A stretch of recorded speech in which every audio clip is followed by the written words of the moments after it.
Nothing about this movie was easy, but it comes over like something effortless. And it became effortless because Mia in her way, me in my way, and Tim certainly in his way, accepted the difficulty just as part of the landscape and say, well, this is the landscape we're working with. Okay, let it go. Let go your idea of how it should be, how it should have been, how we would have liked it to be. This is how it is. Let's find a way. Filmmaker Magazine presents Back to One with Peter Rinaldi.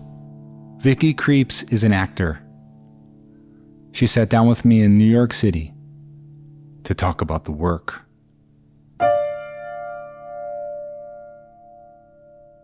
Is there a typical first step that you take when you get a role to kind of wrap your arms around this character initially?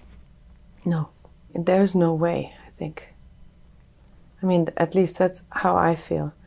I think the only way is to embrace that there is no way. Or there is no answer, or there's no right or wrong or technique. When a character meets me on paper, or even the first time when you get it by email or something, it's more that I'm aware to my feelings and my intuition, and I just feel the connection or I don't. And there's no logic to it. It's not like I feel a connection because it's a famous director or because it's an author, or it's really intuitive, like poetry. Yeah. Like why does a poem move me is not always because I understand what it's talking about. Often I don't know what the person is talking about, but it's still talking to me. Yeah. And it's moving in me things that I have lived or experienced. So in me it becomes concrete, but before it came to me it was unconcrete. It was not clear what it was about, but in me it becomes something clear about something. Yes, and I relate to that. And I've never heard anyone say that, and I relate to it. And at the same time, though, I think about that and I think, well, I can live with my perception of the poem. I don't have to even talk about it. But with a script and with a character, you have to translate that. You have a job to do. Yeah. That's what I don't like. How do you begin to figure out? I mean, you're saying there is no way, but something has to be done, unfortunately. Because it's a job. Well, my job is listening, really. My job is, what is the other person bringing to me? He's bringing a script, or she's bringing a story. She's bringing directions. Please, can you, like Mia, for instance, it's very precise. It's, can you sit at this moment, turn your head, and then say the sentence? That's extreme. It's not always that extreme, but to give you an idea of how precise she is, which I could see as an obstacle or a problem, but I didn't feel like sitting down and turning my head. But if I just take it as something I'm listening to, I'm listening to her saying to me, please, can you, then all I do is answer.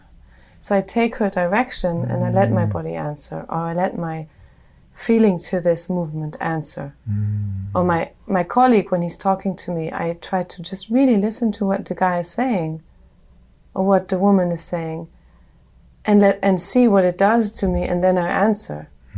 But the first thing that happens is that I just listen. So whenever I really listen, I can never go wrong. I mean, I can never do anything that will boycott the director's vision or idea, or it will never go against anything, because I am listening. Yes. Yes. I heard you once say that it's not constructing a character. It's deconstructing a character. Maybe you didn't say it's deconstructing a character. I said deconstructing. It's I don't deconstructing. know if I said deconstructing a character, but I said deconstructing, I remember. Right. And then you try to find the elements there and then reconstruct it. Yes. Or maybe that's not even the right word, reconstruct, because you're doing another construction. I'm doing another construction. What I'm deconstructing is my mind, maybe. I deconstruct what I think I know is right. Because we all have these preconceptions of what a movie should be, what a performance should be. Who am I, Vicky? Am I this person who has this career, who has 2 children, who has to earn money, you know? Or am I maybe someone else, and probably all these people at once? So I deconstruct my own expectation of myself, and I deconstruct what I think I know about the character, the script, movie making in general, the director, my partner. Because otherwise I would only be, how do you say, I wouldn't be free. I would move with and alongside these constructions. Yes. Just become part of it. But in order for it to become alive and interesting for the audience, I think it needs to become a new thing, a surprise. You're hitting on, I think, what I respond to in your work that I couldn't figure out, you know? But how, you know, and I feel like this could help so many people to do that, because the carrying of all that stuff, they're wrestling with a lot of it. There's a lot of wrestling with all those constructions. And like maybe sometimes that works sometimes. Maybe they could use that wrestling, and that's what I enjoy. You know, I'm not saying, but it probably hurts them psychologically. Totally. Because whenever you feel you don't fit in, it hurts you. Yeah. And unfortunately, out of this Catholic, Christian mostly, even if not, but just like our cultural history has taught us, in order to be happy, you have to suffer. In order to enjoy life, you have to have suffered from life. You have to have proven strong enough to survive the suffering, and then you're allowed to sit down and enjoy. Yeah. Which is wrong, because why all the suffering when life is really beautiful and about love and sharing and togetherness, you know? Yes. And that's again why I like to deconstruct, because I feel I can be more open and be more together with my partner when I deconstruct what I bring with me or what I think of him or of the story or of the character. Yeah. I really honestly do not want to dwell on this person, but maybe I won't even mention him, because that's how much I don't want to deal with it. But when you're working with somebody that has a method that's really strong, like, and do you feel kind of cheated out of that we were just saying there? Yes, so I have now met with a few of those people, and what's interesting is the first time I met the person, what happened was, I think, I'm still trying to understand myself, but I think because I was free of all these constructions, it became a certain strength, like a force, that exploded almost the method. And that's what's interesting. And I think every method has a frame, and every frame determines an end to a thing. But I think life is not about a beginning or an end. It's a circle. Everything is a circle, you know. Everything is connected in a way. So if I have my method, I try to believe that I go from A to B, this is where I'm at. But I think that's not where life is happening. I think life is happening outside of A and B. It's in between and everywhere else.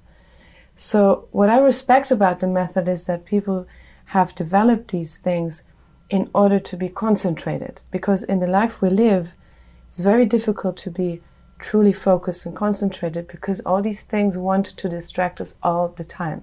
People telling you how to look, who to be, you know, are you seductive enough? Will someone choose you as a partner or not? You know, do you look nice enough to be chosen on a private level? And then on a job level, you know, is your performance good enough compared to another performance? Who are you compared to someone else? How much do you earn compared to someone else? Etc., etc. And I think the method was born out of this, you know, to find a place and a way how to concentrate so strongly that you are really only doing what you do in the moment you are. And what I tried to do was, how can I be in the moment, focused and concentrated without having a method or anything? And so what I did was deconstruct and become so free that there is nothing that can distract me. There's no ground for it, you know? Yes. Because when I feel sometimes like a baby when I do this, you know? I'm so open, and as I said, after Phantom Thread, it's like I was a white sheet. If I am a white sheet, nothing can distract me because it cannot relate to anything. Yes. You know? Yes. Like if someone would come to me and say, I think what you're doing is not really nice because you should do it that way, I would turn to him and say, well, I don't even know what I'm doing. So it doesn't affect me if you tell me that it's not right or it's not as good as this other person is doing. Right. Oh, that's amazing. I mean, I'm getting you, but I can't even fathom that. That's how far away I am from that. I'm so wrapped up in my own things, my own thinking that is chaining me. You know what I mean? Yeah. It's like so I can imagine being intimidated by you, and that way of doing it. And well, I think I was intimidating to a few people actually. Yeah, I bet. Which I never want to. And I always wonder when it started. Why did I start doing this? Or I don't know. I think it has to do with chaos. I woke up the day before yesterday and I had this strange dream of giving birth, and you know, I'm a mother too, and I woke up and I wrote it down. I had this idea suddenly that maybe we are all born out of chaos, because giving birth, let alone the pain, is so loud, it explodes every expectation or every idea of structure. Or, you know, you can always think of how you would like giving birth to be like. It will never, you know, every woman will tell you, you know, the minute you feel the pain, there is no control. It's out of any kind. So it is chaos. And so we give birth to chaos, but so we are also all born inside and out of chaos. So because my parents were very chaotic and loud and like these hippie people, I think I had to make peace with chaos being around me. And this is maybe why I started looking for a peace of mind, you know, in this society, which is all about construction. So I imagine then that when you are working like this, though, and you just said it, like a baby almost. So if a director doesn't understand this, how is that affecting you? Like, how is it their need to impose on you? How does it not cripple you? Yes. Well, I think on one hand I'm lucky, or I don't know if it's lucky, but I call on people who tend to understand me and need, even if they don't know why, but they feel like they need this thing that I'm doing. You know, I feel like if I was someone making chairs, the way I make my chair is this particular way. I couldn't make any chair otherwise. And for some reason, the right people find me because they need this kind of chair. Like, I need someone who can do this. So I'm quite lucky as far as this goes, that I seldomly have people trying to change me. But I do meet directors who are intimidated by it, which is interesting, because I'm really, when I say I'm open and all these things, it means that my heart is so open. I'm only full of love, and no one should. There'd be no reason to be afraid of me. But I also kind of get it. And when they are intimidated by it, yes, I know why. Sorry, I know why. Obviously, I think I become like a mirror. Like, you know, when you are empty, then the other person sees himself. Yes. Which is intimidating and destabilizing and not nice. Yes. It's an uncomfortable feeling. And when I make them feel uncomfortable, yes, that's true. They sometimes try to push me or change me. So now I have developed a new persona, which is the one who speaks up for herself. And I'm not afraid to say what I think. So I was on a shoot not too long ago, and I remember going up to the director and saying, "Is this a football field? It's loud like a football game. I don't even hear my voice." And I remember thinking, can I do this? Because I'm just one of like many actors here, and some of them are much older. But I did. And it actually changed the way the set was running, because when I came, and I really took time to explain. I said, this is too loud, I can't hear myself. And if I may say so, I've observed that whenever I turned around because someone was shouting, I could see they were shouting in their little mics, what do you call them? Yeah, walkie-talkies. These walkie-talkies. Yeah.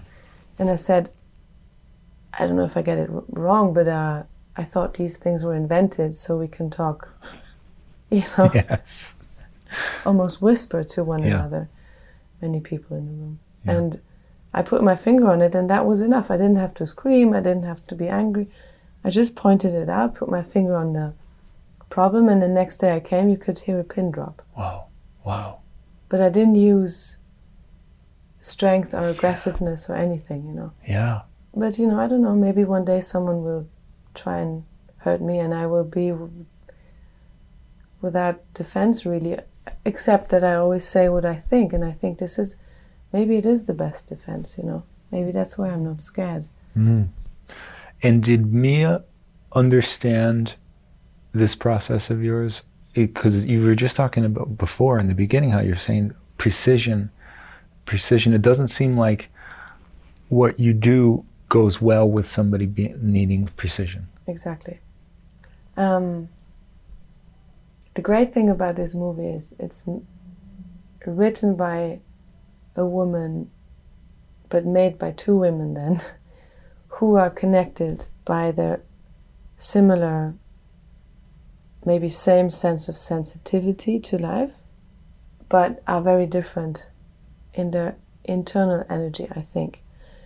I am only starting to understand it myself, but I do think that what you're hitting a point is that she's intellectual and more in her brain, and I am maybe intellectual, but I'm much more in my gut and in my heart than in my brain.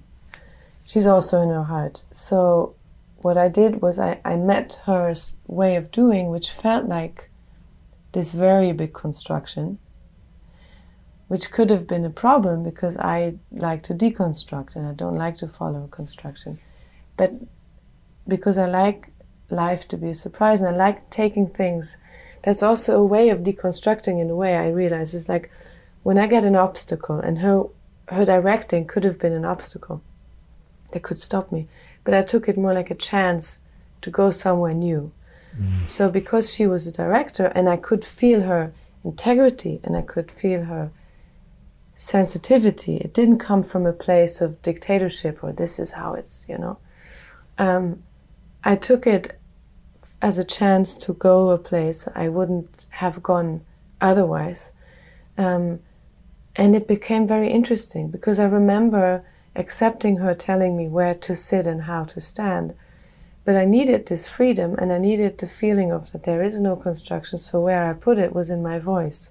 And my voice became the place for me to live. So even if my physical action was clear, if I sit down and then I look at the window, the way I was saying my sentence was so in between things.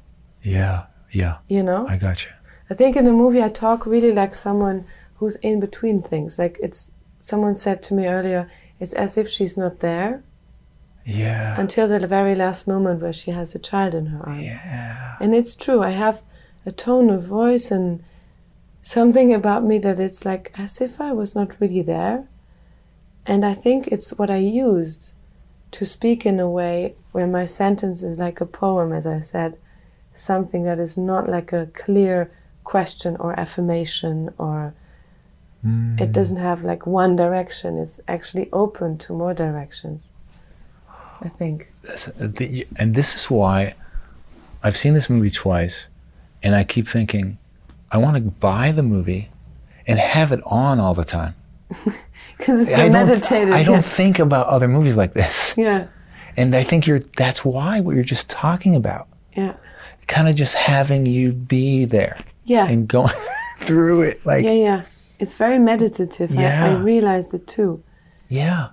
It's like a contemplation of life and her in this landscape and nature and me trying to find my way. And I also, I don't know if you know this, but it was shot in 2 times. So I just heard that. Yeah. 1 year without knowing who would be my husband, and then the other year with Tim. Crazy. So the first year without knowing who was my husband, again, that was an obstacle. And of course, it was scary. It could have stopped me, and it could have become this like construction or something that makes me stiff or, scared. But again, I took it as a chance to visit something new, and I said to myself, well, if life has chosen this to be like this, then it should be like this. And I went to this island, and I started almost talking to the objects around me, the landscape around me, the ghost of Bergman, to avoid it being a monologue. I knew it shouldn't be a monologue, just because my husband is not there, and I'm not going to invent someone who's not going to be it in the end. How can I make it a dialogue still? Like, she is relating to someone, So this someone I turned into all the stones and the sky and the ghost of Bergman and all these feelings. And so I would be open enough and not like set on one road of like, how can I find my story, my inspiration, and what is... So it's not only about her problem. Yes. Did you find what you just said, did that happen because of the particular environment, or did you set out to do that and then, like, you could have done that with any environment? Like, you know what I mean? Or was it that particular environment that made it easier to do? Oh, the environment made it easier because it's a magical place. It really, like, it's a place where you feel a very strong energy, very special energy. So the place made it much easier. The setting made it so, I was really going there on my own, not knowing who would be my husband, coming off of Phantom Thread, which felt like a strange place because it made me so lonely suddenly. I had done this movie, and suddenly I had all of Hollywood relating to me, who were people I don't know. Well, when I came back to my own world, no one could relate to me anymore. And I couldn't relate to them anymore. So I didn't know who I was. I didn't belong to this supposedly new world, which was not my world. I'm not from the US, and why would I? So I was now this actress, apparently, people saw in me, but was I really? I only had done one movie, which had felt like the weirdest trip I've ever done in my life, like such a weird trip. And it felt more like I survived it than I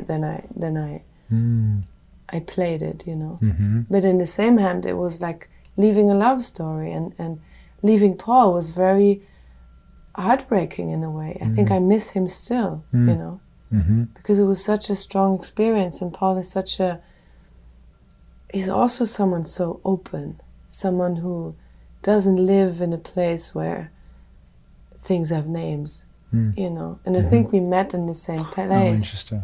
Yeah. And it felt so natural working with Paul that I couldn't even think of doing anything else in my life. And then it was over, and there I was, so lonely. So Bergman Island became the next place for me to live, and I took this loneliness to this island. And this island then, being this magical energy place, made it easy for me to meditate around this loneliness and making it a dialogue between me and the people around me and this person who was going to come in my life, which wasn't there now. Yeah. And what happened when he finally did come? I mean, this husband that you now have to... There must have been almost an invasion of because you were having a relationship with the other things, right? It's the best way. You've just said the best word. It was an invasion, and it was not easy. And like, you didn't say a certain name, there are things we don't talk about. But I can talk about the process, which is interesting. And when the invasion happened, what was interesting is that now you had a whole crew of mostly French people living almost on this island. They all had found their ways and structures, and they even had organized their wine, supply of wine. And me and Mia, who had developed this like very effortless communication without words, if that makes sense. And there came someone who comes from another planet, out of a world of words. Right. Living in a country where people speak very loudly when they speak, Yeah. So just to say that it was very different. And also coming from a different kind of cinema. Like Mia represents really French intellectual Parisian art house cinema, which is this very constructed thing in a way, and an architecture in a way. But because it's Mia, it's so full of love that it leaves the architecture, which is why her movies become more than that, I think. But the two of them couldn't have been more different. So now there needed to be a language, had to be found, a vocabulary. And I became this thing, going from one to the other, trying to create a togetherness. Almost a bridging. Yeah. The two worlds. And I had to also be the one who made the relationship feel natural, because of course it had to be me. How could Tim arrive from a different world, be his own person, and then impose something and say, oh, I'm going to make it now a natural relationship? So of course everything was actually really on me. And I remember there was a crucial point in my life and as an actor, because I felt like I couldn't do it. I didn't know how, and I gave into it, and I accepted that as an actor you have more than one job. It's not just creating your character, it's also making it okay for everyone.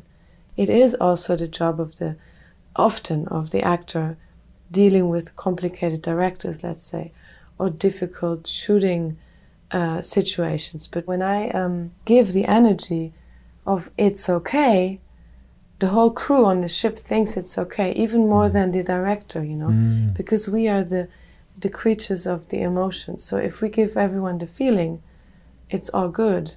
It's all good. So that was really a tough one, because I was then working simultaneously on all these different plays. It was like I was cooking on different stoves with different pots. But it all needed to be ready at the same time.